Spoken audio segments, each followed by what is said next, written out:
Hey, Friendo, Steve here.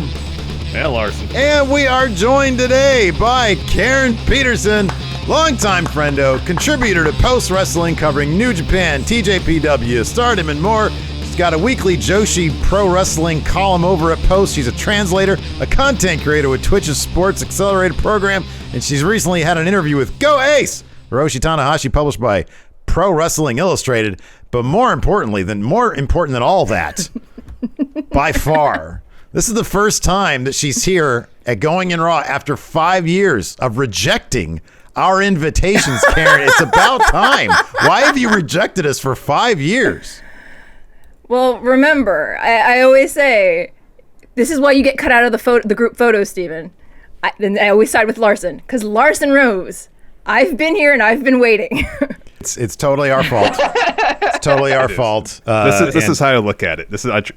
This is building anticipation to the historic moment. It's 5 years in the making. Veer is coming, but like on a much longer scale. Right, exactly. Yeah, we're much bigger trolls than Vince McMahon are. Anyways, hey, Karen, it's great to finally have you here. Yes. First up, because you pay much closer attention to New Japan than we do, what was your reaction when you found out they were switching up the format from the standard 2 block to now 4 blocks with, I think, 8 more competitors involved? What was your reaction? Like, what do you think the deal is with that? Why did they do this? What I like about it is that apparently it's a throwback to something they did many, many years ago. But in recent years, Noah has used the same format for their version of the G1 called the N1 Victory. So you have a larger field, you have fewer matches per participant, you minimize injuries, you have more time limit draws, and it's not so cut and dry who's going to be eating all the losses and who's going to be getting all the wins. Yeah. So it adds a little bit more. You have more people, but you also have more excitement because there's a lot of unknowns. Yeah. And also, like, after last year with, Ibushi getting hurt in the finals and Naito getting, shelved after his first match with Zack Sabre Jr., I think they wanted to take a more conservative approach to avoid any further injuries, especially if they wanted to expand the field for the 50th anniversary.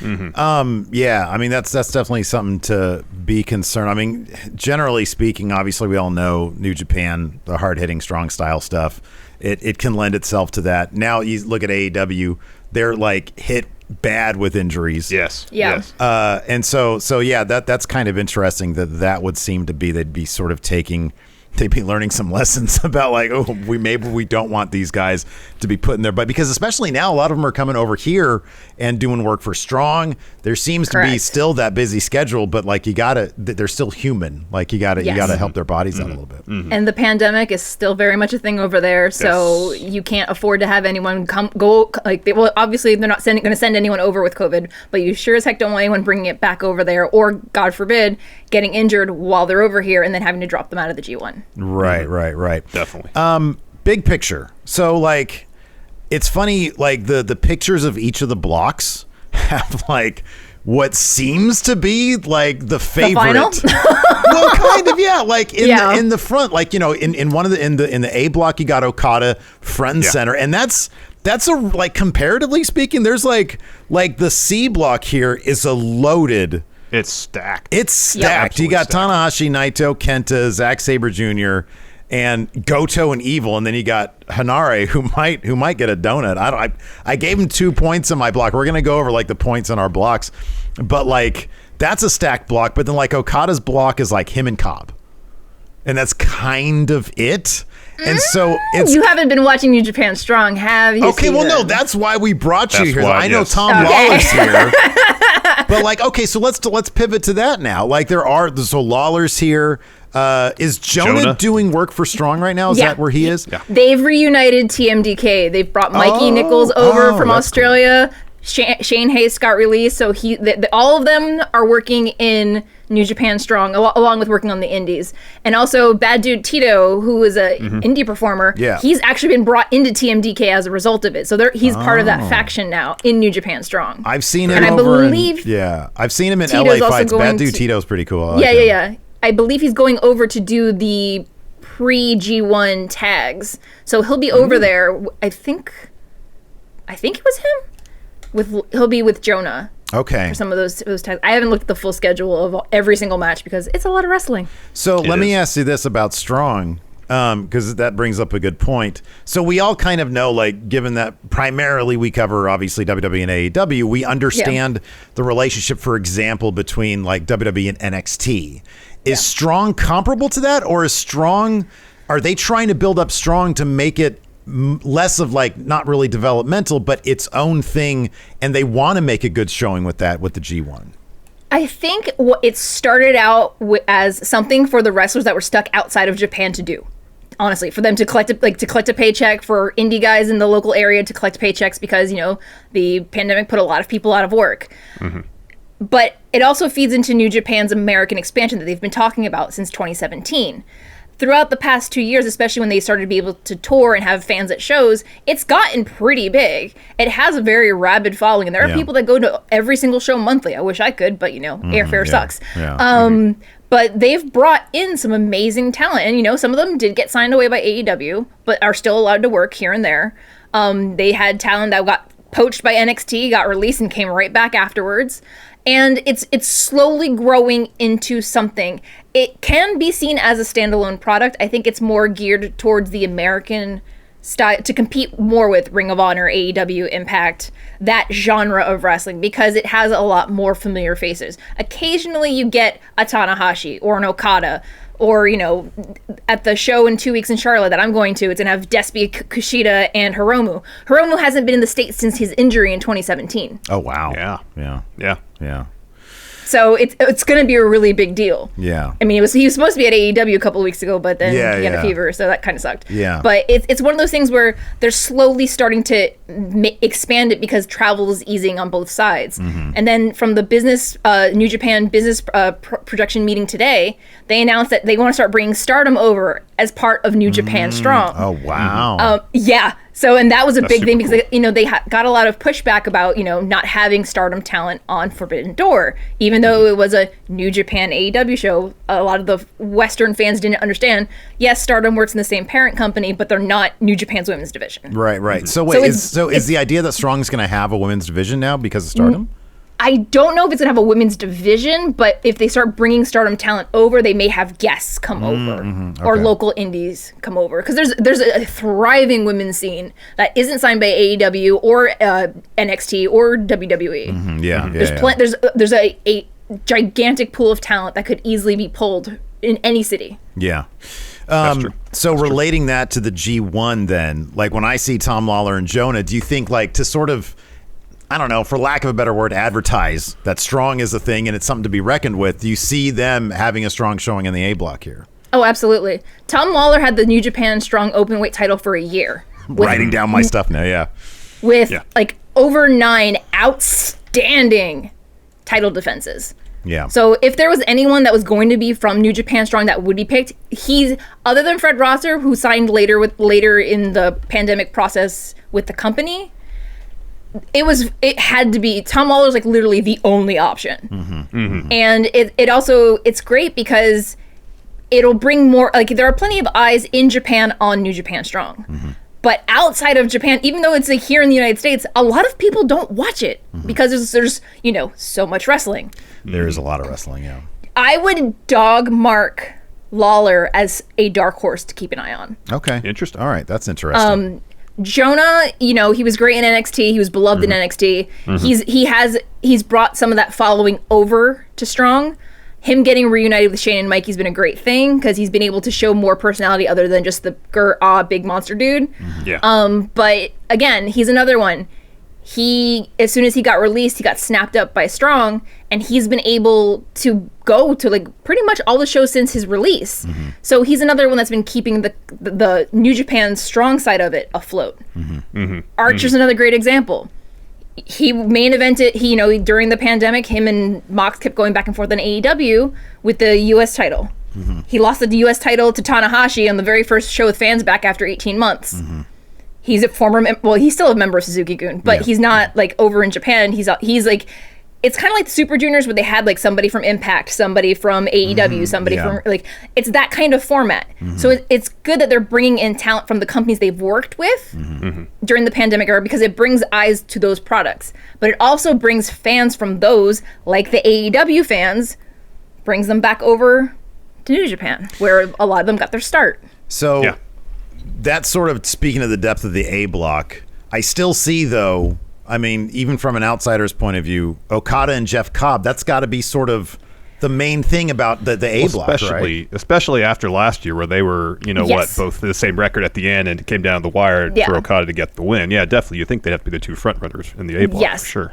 It's just it's kind of frustrating the way they did the graphics this year, because they have the staggered, where you have like one person in the front, everyone staggered behind them. So it's literally like you look straight down the page and you're like, all right, well, you got your final right there. Or your semifinals right there. It's Okada, Jay, Tanahashi, and I don't know who's in the center of the D block. Probably. Oh, the D block was Ospreay. Oh, it's Ospreay. Yeah. So I mean, it's one of those, you don't want to be like, oh, well, there's your semifinals, but it's also one of those things where I think those are the four people that have the most to lose. I think it's because Okada won it last year. Jeff Cobb almost ran the table last year. Yeah. He set a record as the first foreigner to almost run the entire like in a sweep. Yeah.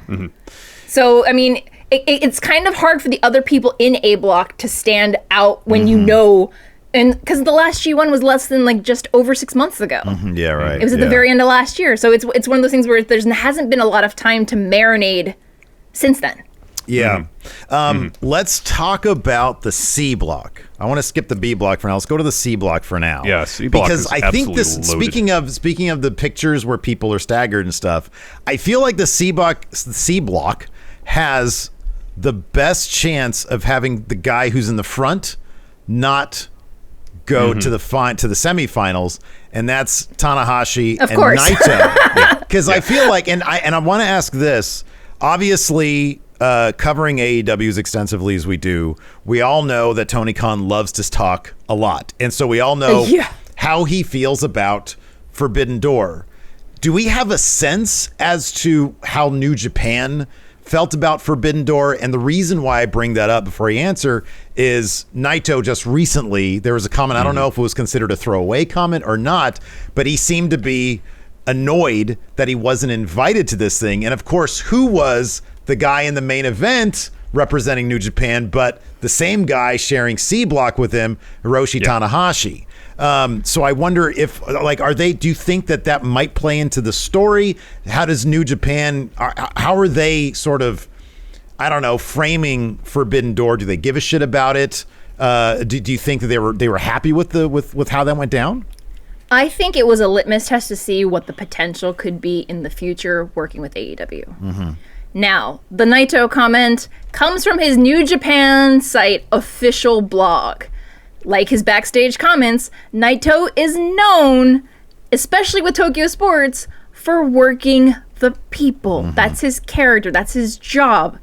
So yeah, he wasn't included on the card. Yeah, could he be legitimately upset about it? Probably. Yeah. But I don't think he took that much, didn't take it to heart like people are thinking he did. Right, he's just he's stirring the pot. Right. Yeah. But he tried to buy a meal with the Intercontinental title. No, yeah, that too. but do you think that, I mean, clearly even being in character, do you think that's gonna, I mean, does that foreshadow any amount of, hey, these, I mean, obviously just given their history, they're the two guys to look at, but there's another name in here, Zack Sabre Jr., who's been doing pretty well for himself, but he also lost at Forbidden Door. Like, do you see him as a potential sort of dark horse, or how do you see this playing out? So here's the thing. Zack's the reason why Naito had to drop out of the G1 last year. So that's a match you're going to have to watch for. So Naito also said that when he turns 40, he wants to retire. He turned 40 2 weeks ago. Oh, wow. And his knees, Destino and Tranquilo, are very, very tired. Yeah. That's been for a while now, though, huh? This may be possibly his last G1. Yeah. So whatever Naito does, he's probably going to come in guns blazing, try to burn the whole place down like he always does, because he wants to be in the main event of Wrestle Kingdom. That was the promise him and Okada made back in January when Okada won the title and he was one of the first challengers. So it's one of those things where Naito has a lot at stake. I think his match with Tanahashi, it's not going to be well, you were in the main event of AEW. I think Naito could give two shits about AEW. Yeah, that's not his office. Yeah. New Japan's his office. He cares about the IWGP World Heavyweight Championship scene. Maybe he'll do another tag run. Who knows? But I don't think it, like, with Tanahashi, everybody knows Tanahashi. He's the one who's been traveling to and from the States since last August. So if there wasn't there would be no better ambassador. Yes, Naito is wildly popular here in the United States and abroad. But Tanahashi's been the one who's been here, so I don't think Naito's going to hold that against him. But he's also been known to, get a little coy and push the buttons of the company to get what he wants. Yeah. With the way that C Block is stacked, I can guarantee that there's going to be a lot of great matches in it. Yeah. Zack Sabre Jr., yes, he lost to Claudio. But the thing is that if you watch most of the results from that show, it was skewed towards AEW. Oh, yeah. And also storytelling for Blood and Guts. Yeah. So it was like it kind of was a little unfair to Zach, because he got put in a really hard place. It was either going to be him possibly losing to Daniel Bryan or him having to put over someone who just signed with the company. Yeah. So he wasn't going to win either way. Yeah. Because even if he beat Daniel Bryan or beat Claudio, he was going to get booed out of the building. Yeah. So I think the G1, he won the New Japan Cup twice. He challenged Okada this year and lost. He's another one who's been in the G1, has gotten far in the G1, but has never won the G1. So Zach's another one that I was hoping they pulled the trigger on him last year while Jay and Ospreay weren't around. The problem is when Jay and Ospreay come back, Zach's one of the guys, just like Jeff Cobb, who gets pushed to the background. Yeah. Let's talk about somebody who they seem to not want to push the background. That's Evil. Of course, he's got House of Torture with him. He's in C Block here. Given that he seems to be always an A title picture, not necessarily a top title picture. I mean, he just lost the Never Six-Man titles. Well, he could blame that on Show, because Show was technically the one who lost it. So. Oh, all right. He didn't have his wrench with him, huh? No, well, he had the wrench, but the rest of the House of Torture were locked in a dog cage. I'd recommend you. I'd recommend, honestly, chase that match up. It's a good time. It's very satisfying. Are you turned around? Was there a point where you were like, I have no desire to watch any House of Torture match, and now? It seems like they're wildly fun matches now. I mean, Wrestle Kingdom was kind of the low point for House of Torture, and it seems like since then they've embraced being a comedy act, and it's been a lot better. Well, that's the hard part for me, is that I was a huge Roppongi 3K fan. Yeah, right. Yeah. I love Show and I love you. So watching them break down and break apart and Show become going through his Joker phase or whatever he's going through right now, I kind of still have to support it because I want him to succeed. And as a default, I kind of have to support House of Torture because I also want them to succeed. I feel like Evil, when he turned and joined Bullet Club, he got served a raw deal just because he was in a time where you couldn't boo anyone, you couldn't clap. I mean, he had a very difficult, hill to climb. So now it's just like, I think they're just leaning into you know what? Forget it. We'll just lean into the shtick. We'll have fun. We'll do stupid things. We're collecting our paychecks either way. Whatever. Yeah. Let's take a quick break here. Get a word from our sponsor, Bioptimizer. Steve, question for you. Yes. Tell me what you know about magnesium. Magnesium? Can't say I know much at all. Well, here's something you should know. 75% of us don't get enough of it, even though it's involved in 80% of our body's metabolic reactions. And when you don't get enough magnesium, you can suffer from poor sleep, low energy, and higher stress levels. Bad sleep? Yeah. Low energy? Higher stress levels? Yep. I'll be honest, Larson, that sounds like you. Well, it did sound like me, but I've started taking Bioptimizer's Magnesium Breakthrough, and I've noticed that I've been sleeping deeper and longer. My stress levels have gone down while my energy has gone up. And if you've taken Magnesium Breakthrough before, you want to try this new formula because it now includes cofactors like B6 and manganese to help with magnesium absorption, which means it's even more effective. All you got to do is take 2 capsules before bed, and you'll be amazed how much better you sleep and how your mood and energy levels are improved the next day. For an exclusive offer for Going In Raw listeners, go to magbreakthrough.com/raw and use code RAW during checkout to save 10% and get free shipping. Again, go to magbreakthrough.com/raw and use code RAW during checkout to save 10% and get free shipping. Let's talk about the D block. And is there anybody here realistically that can challenge Ospreay for that top spot? Because I'm looking at it and like, I know Shingo was champion not that long ago, but I like Juice Robinson, I know he just joined Bullet Club. He's the U.S. champion, or he thinks he's the U.S. champion. But other than that, you got LP, Yoshihashi, Tokyo Pimp, and David Finlay. I mean, this is the one. So I've already done my points for all the blocks here, and we're going to talk about how we think these blocks are going to shake out here in a second. But I got Ospreay running the table. I got him with 12 points here. I don't know. What do you think? How do you think this is going to shake out? Like, who in the D block is going to have any interesting stories here? Well, for Finlay, it's been 7 years in the making. So he will, if anything, Finlay and probably Shingo and probably Yoshihashi will play spoiler. Okay. I don't anticipate El Phantasmo as a junior debuting in the G1 getting many points. Mm-hmm. He may get 4 points, and I don't think he'll do it by himself. Mm-hmm. It all depends if they're going to let him go heavyweight permanently afterwards, or if they're going to just send him back to the junior division from whence he came. Mm-hmm. I feel like with Juice and Yujiro, you have to anticipate having Bullet Club shenanigans. Mm-hmm. Shingo could probably pose a good threat to Ospreay, because they have great matches together. Mm-hmm. I kind of want Yoshihashi just to ruin everyone's day, but I don't know if they have the guts to pull the trigger on him. But I would be more inclined to lean towards Shingo, because you have the possibility of having Shingo versus Naito in a semifinal. Do you think that's a possibility with how much they love Will Ospreay?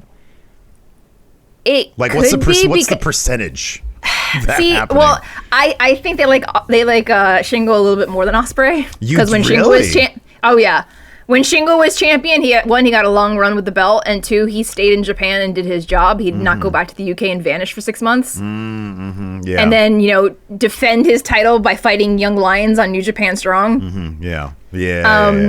And Naito, I believe Naito versus Shingo was a matchup we were supposed to have last year, either during the G1 or when Shingo had the belt, but Naito was injured. Mm-hmm. So it's one of those things where, if this is possibly Naito's last G1, you don't want to leave that money on the table, because Naito versus Shingo that night will sell out if it hasn't already sold out. I can guarantee it. Wow. Okay, that's interesting.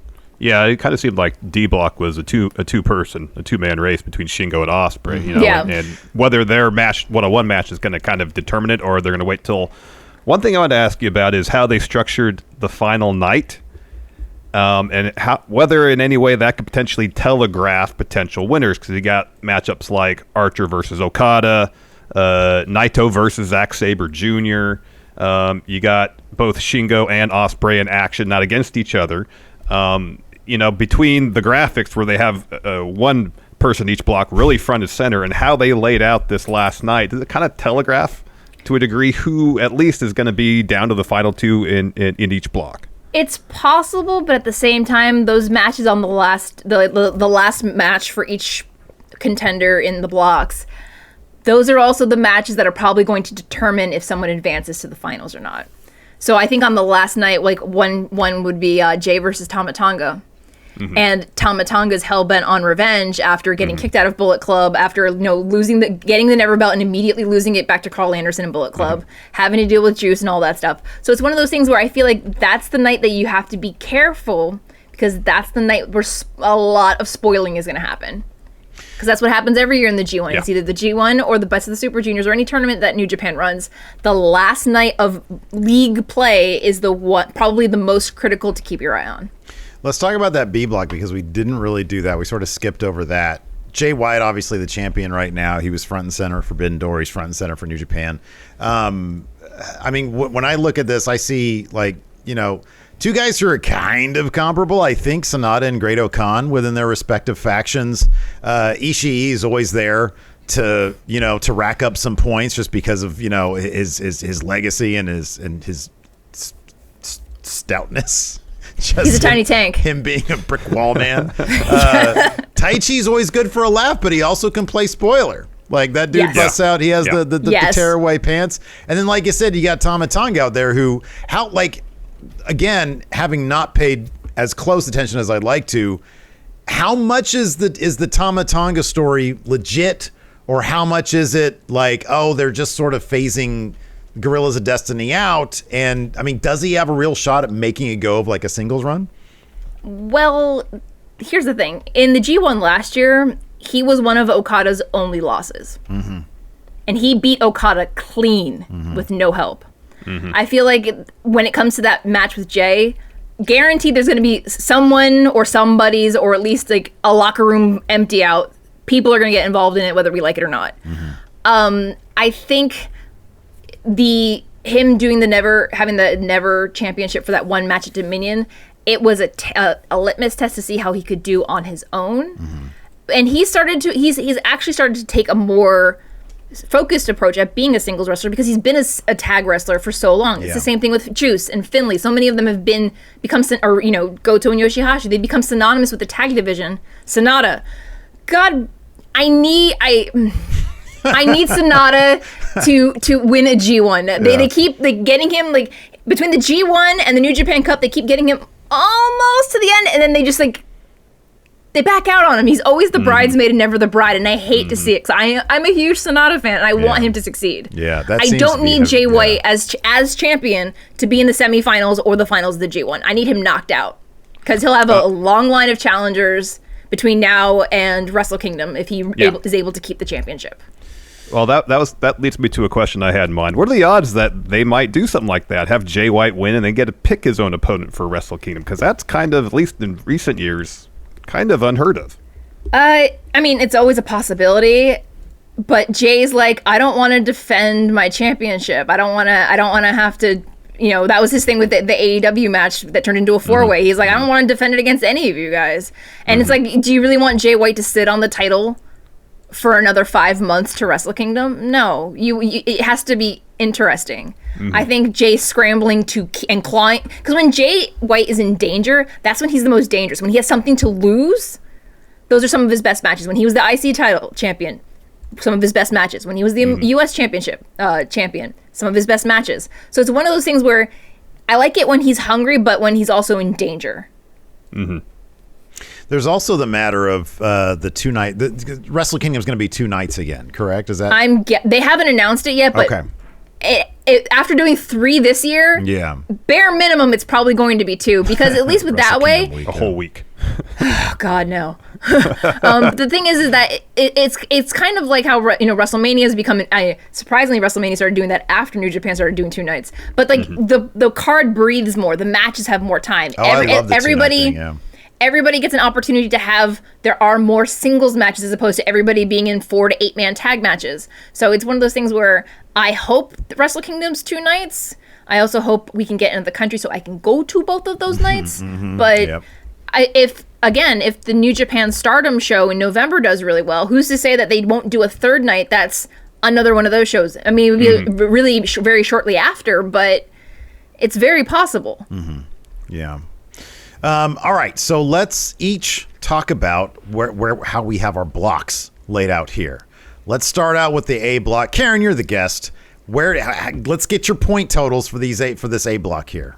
How do you what's the story that's gonna lead down to the final here? How do you see this playing out? I think Tom Lawler is going to be the sleeper hit. I feel like I'm really bad at math, so hold on. I think is the point total 42 altogether? Like you have to divvy up 42 amongst everybody. 1, 2, 3, 4, 5, 6, 7. So you have 7 competitors. You have 6 matches. So 2 points a match. Right. So 12 points is the maximum you can have in order to advance. Right. 12 runs the table, right? Yeah. 12 runs the table. Yeah. I don't see, honestly, out of all 4 blocks, I don't see any one person getting to 12. 10 maybe. What do you have? How many points does Okada have? Okada's going to have, I think the A block is probably going to come down to tiebreakers. I would have Okada and Cobb at 10 probably. Okay. I've got for that one, I've got Okada with 1 loss against Cobb, and then he's got to chase the rest of the time, because I think they fight the first night. They do. Yeah. They fight the first night, and so I've got Okada with 10, And because you can't have a tiebreaker at that point and Okada advances, Cobb will end up with 8. So somewhere along the line, he's going to lose 2 matches to I don't know who. Maybe Lawler. That'd be cool. Lawler and Archer or something like that. One of the things the G1's bad about is they don't do time limit draws because I think each match is a 30-minute match. I didn't bother with any draws. Well, neither did I because they don't ever do them. Yeah, right. So yeah. I couldn't trust them to have a 30-minute match and in a time limit draw. Is it? I mean, that's another thing to think about, though. Like, well, I guess not. Because, like, also, like, Wrestle Kingdom, if Wrestle Kingdom is going to be 2 nights again, they love to tell their 2-night story with the main title, which I love. I think it's amazing, and I wish WrestleMania would start doing that.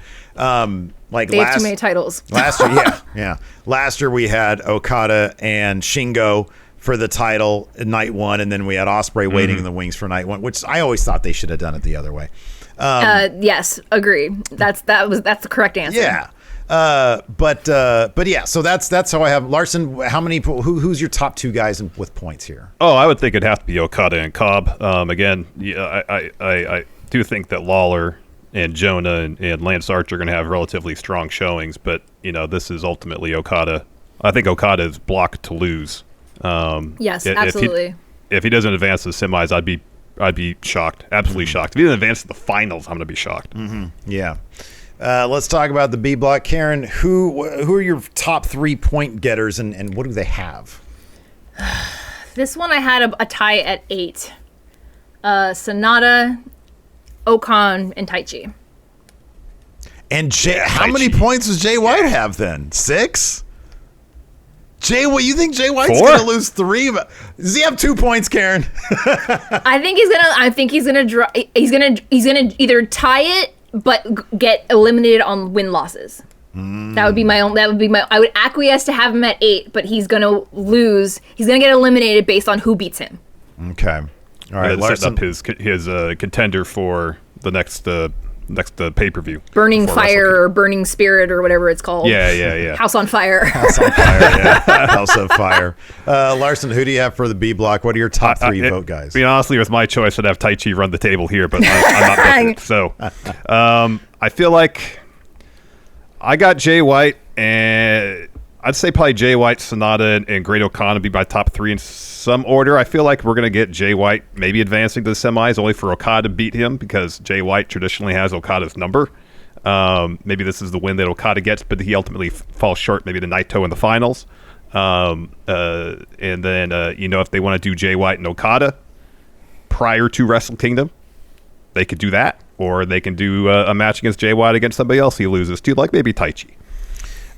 If it was up to me, Great O'Con would run the table with 12, just based off of his Vegas adventures alone. However, unfortunately, that's not going to happen. I'm a simpleton. I've got Jay White. He's the champion with 10 points. Sonata, he's always the bridesmaid, never the bride. He's always the bridesmaid, never the bride. I got him with 8, and I got Great O'Con with 6. Also with Ishii also has 6. And then you got the rest of the lumps coming up short after that. Actually, no, you know what? I've got Tama Tonga with 6 also. I got Tama Tonga with 6. Yeah. Taichi with 4 and Chase Owens with 2. I don't know who Chase Owens is going to beat. Maybe Taichi in a comedy match. I don't know. Well, remember, Chase Owens has a win over Tanahashi, so he could easily pin Jay. That's true. I don't know if easily is the adjective I'd use there. Easily. Conceivably. But we'll move on. Possibly? Yes, yeah. Accidentally. Accidentally is the good. Not on purpose. There we go. Yeah, stumble botched. into. Let's talk about the C block here. So I'm going to go first with this because the one thing that I noticed was the final here. So I've got, let's see here. I had my little story here that Naito and Tanahashi would be actually a tie. And you had mentioned Tanahashi. No, you said that wasn't it? Did you say it was Zack Sabre Jr. that led to Naito getting kicked out? Yeah, so his first match of the G1. So they're fighting. They're the last match. They're on the last day. Tanahashi versus Kenta was the night before. And so if it ends up being a tiebreaker where Naito beats Tanahashi early on and then faces Zack Sabre Jr. in the final with him and Tanahashi being tied up, Naito would have to win that. Naito moves on. So I've got him and Tanahashi both with 10. And then after that, I've got Zack Sabre Jr. with like 6. Because you still have Kenta and you still have Evil and you still have Goto there.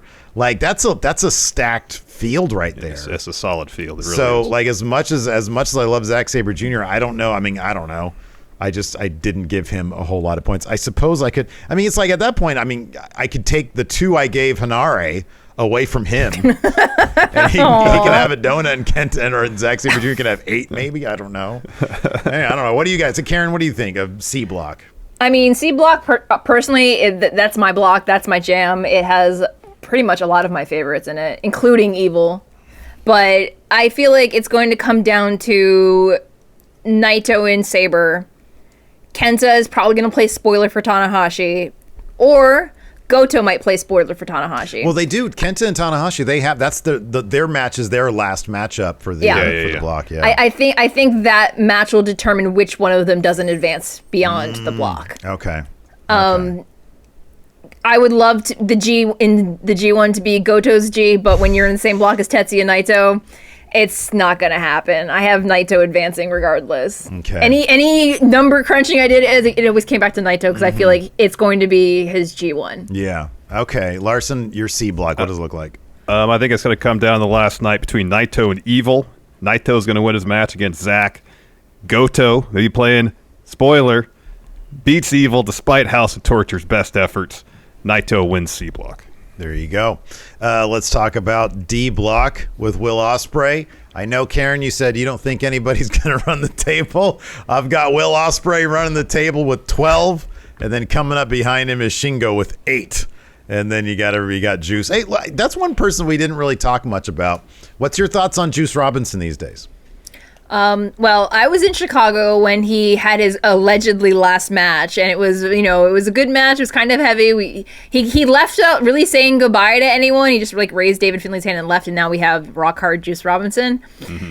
I mean, Bullet Club really didn't need another body, but I guess it gives him something to do. Mm-hmm. I'm hoping he's all healed up from his appendicitis that he had, which caused him to, not defend the title, and now the title's on Ospreay. I feel like Juice might be the spoiler for Ospreay. Mm-hmm. Because Juice still, possessions 9/10 of the law. He still has the belt, but Ospreay is the technical champion, which is interesting because that's the place Ospreay was last summer when he got injured and went home, and they put the belt on Shingo. Mm-hmm. So I feel like Juice, if anyone's going to spoil it for Ospreay, it's probably either going to be a Juice or a combination of Juice and Shingo. Mm-hmm. I have Shingo advancing. Ooh, okay, Larson. I would love to see Yoshihashi do it. He's not going to, but in my heart, Yoshihashi's always a champion. Aww. Larson, who do you see coming out of the D block? I'm convinced now, thanks to Karen, that Shingo's going to advance because we get Shingo versus Naito. Yeah, I'll probably change that before our official predictions. See, Karen, you're doing good for us here, Karen.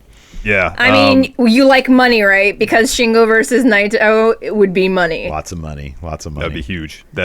So yeah, I got Shingo advancing. Will, I think he's going to take that L to Juice because when they eventually have their title unification bout, it's entirely possible they might have Ospreay end up winning that. And so Juice gets his win here. Shingo I think is gonna advance from D block. Will Ospreay right behind him.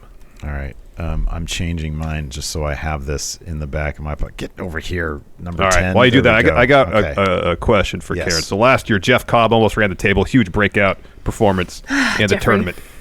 Is there someone this year that not necessarily can run the table per se, but can have a huge breakout performance like Jeff Cobb did last year? See, the difference is that last year it was the good enough one because they had almost everybody but not everybody because Ospreay wasn't in it, Jay wasn't in it, and and Naito had to drop out. So I think Naito dropping out kind of helped Jeff run the table because I believe they were in the same block together as well, if I remember correctly. Yeah, I don't remember either. So it's one of those things where it's like I would love to say would I like to see Jeff do it again? Yes. Is he going to? I don't think so. I'd love to see Okan do it. Is he going to? I don't think so. Like, there isn't any one person I can look at this table and say, yes, 100% they're going to run the table. They might try to do it with Ospreay. They probably will try to do it with Okada, but like Okada's going to go on maternity leave after the G1. He doesn't need to win the G1. So it's one of those things where it's just like, what's the point? I mean, Okada's already been world champion. He was world champion for the first half of the year. Does he really need a G1 on top of everything else? No. So it's like, I don't see... I would love Sonata to do it. Are they going to let him? Probably not. Goto, are they going to let him? Probably not. Okay, let me ask you this. This is sort of because I'm putting together my B block for predictions.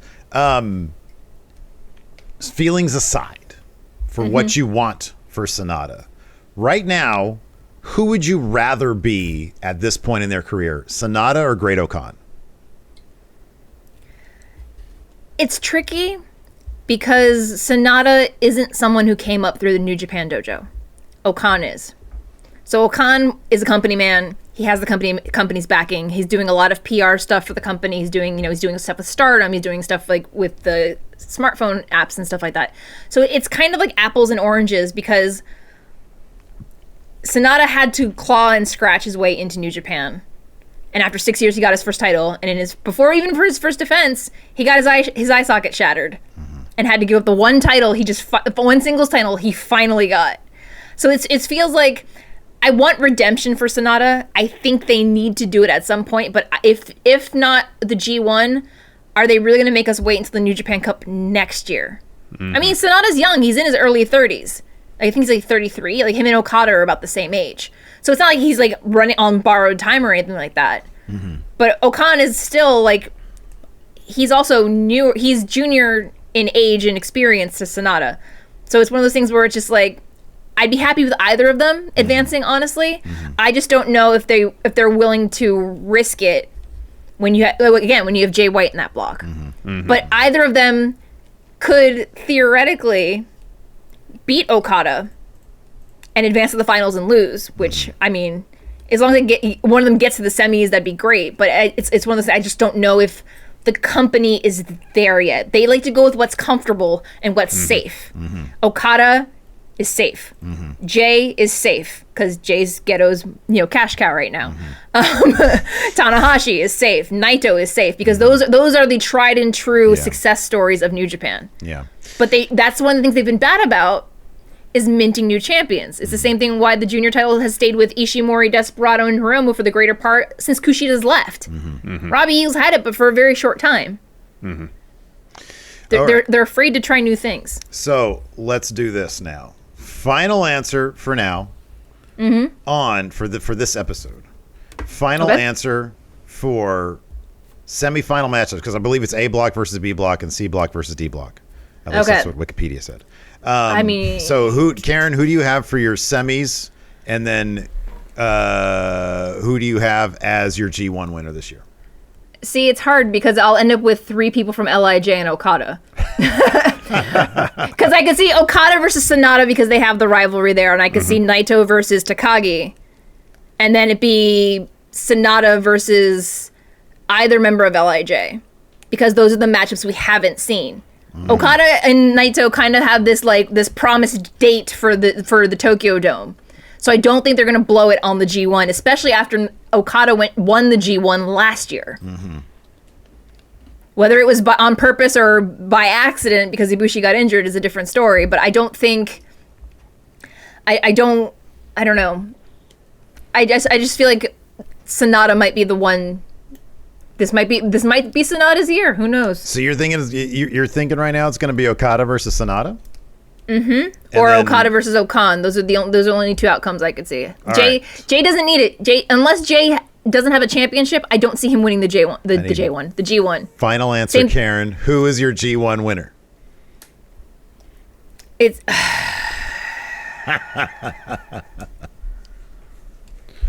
of the 4 people. Sonata needs it the most, but it's probably going to be Naito. All right, Larson. Who's your semis and who's your G1 winner? Semis, I got Okada versus Jay White. Okada goes over. Other semi, I got Naito and Shingo. Naito goes over. So your G1 final, you got Okada, you got Naito. Naito goes over after taking 2 L's to Okada earlier this year in title matches. Naito's like, I don't need the Wrestle Kingdom match with Yu Okada this year. I'm fighting Jay White for that title. Naito goes on, and if this is his last year, he gets the main event at least one night of Wrestle Kingdom. So that'd be great for him. All right, just to be different, I've got Okada versus Jay White, but Jay White goes over. Naito versus Shingo, thanks to Karen's input. Naito goes over. Naito's your G1 winner. So I think we just solved it, everybody. The answer is probably Naito. The answer is Naito. Honestly, this is why I'm so happy that you came on, because I had no idea about that stuff about Naito, about him saying the stuff about being 40, about retiring, any of that stuff. He said it several years ago, okay. And it's been like a ticking time bomb. Like people have been waiting, and the conversation started up more last year when he got knocked out because of the injury. All right. Well, that was awesome, and that helped a lot. And hopefully the Friendos appreciated it. Karen, we so appreciate you being on. Now you're stuck. Now you're going to be a regular covering New Japan for us. So yeah, we're going to make sure that we bring you on for these previews. So thank you very much. And yeah, where could the people find you? If you want to follow along on my wrestling journey, you can check me out on Twitch, Twitter, Instagram, and YouTube at Hey Karen Sensei. I also do Stardom coverage at postwrestling.com, and I have a weekly column called Dream Slam Weekly. I'm also a feature writer for Pro Wrestling Illustrated, and my second article will be coming out in August. Ooh, what's it about? Can you give us a preview? I'll tell you off air. Okay. Ooh, we get the scoop. All right, everybody. Thanks so much for tuning in. We appreciate it. Till next time, we'll talk to you later. Goodbye. Hey, what's up, everybody? This is Stone Cold Steve Austin impersonator Phil McDonald, here to tell you to go support Going In Raw and Friendo Club at patreon.com/Steven Larson. They got bonus episodes, ad-free audio, a weekly newsletter rounding up the week in wrestling news, and a bunch more. Patreon.com/Steven Larson. Go support or get hit with a stunner.